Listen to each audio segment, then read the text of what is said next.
KPK menangkap dan menetapkan Wali Kota Bekasi Rahmat Effendi sebagai tersangka suap pengadaan barang jasa dan lelang jabatan.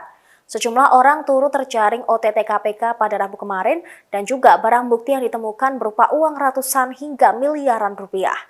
Berikut fakta-fakta penangkapan Wali Kota Bekasi yang terjaring OTT KPK.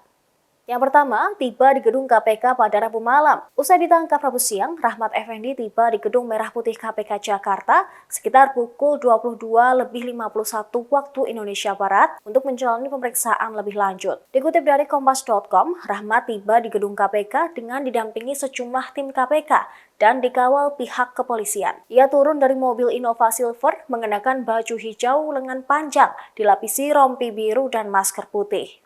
Saat berjalan memasuki gedung Merah Putih KPK, Rahmat tidak mau berkomentar saat ditanya wartawan perihal penangkapannya. Kedua ditangkap bersama 13 orang lain. KPK mengamankan 12 orang dalam giat tangkap tangan tersebut. Selain Rahmat Effendi, KPK juga mengamankan sejumlah aparatur sipil negara, pemerintah Kota Bekasi, dan pihak swasta. Sehari setelah OTT dilakukan, KPK kembali melakukan pengembangan kasus dan menangkap 2 orang lain yang terdiri dari ASN dan pihak swasta.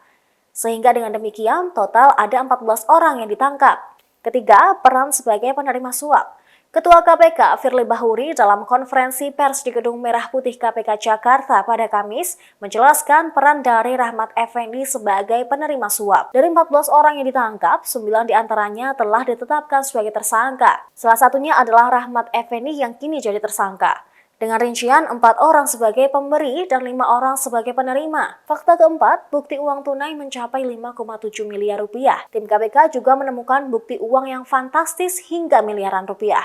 Total, KPK menemukan ada 5,7 miliar rupiah berupa uang tunai dan buku rekening yang diterima Wali Kota Bekasi dari anak buahnya terkait pengadaan barang dan jasa serta lelang jabatan. Rahmat Effendi alias Pepen diduga menerima sejumlah uang dari beberapa pegawai pada pemerintahan Kota Bekasi sebagai pemotongan terkait posisi jabatan yang diembannya di Pemkot Bekasi.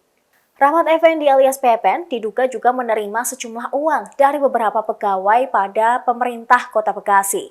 Uang ini sebagai pemotongan terkait posisi jabatan yang diembannya di pemerintah Kota Bekasi. Uang itu diduga dipakai untuk operasional Pepen, dikelola oleh Lurah Katisari, Mulyadi alias Bayong. Pepen dan Mulyadi sama-sama ditangkap KPK kemarin di rumah dinasnya. Tangkap tangan dugaan tindak pidana korupsi penerimaan hadiah yang dilakukan oleh penyelenggara negara. Para tersangka tersebut sebagai berikut.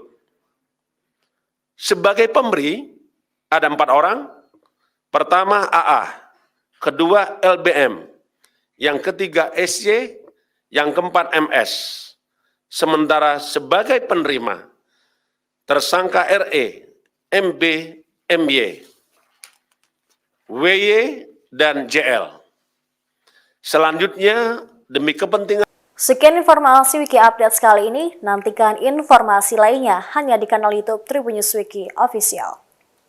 Terima kasih sudah nonton. Jangan lupa like, subscribe, dan share ya.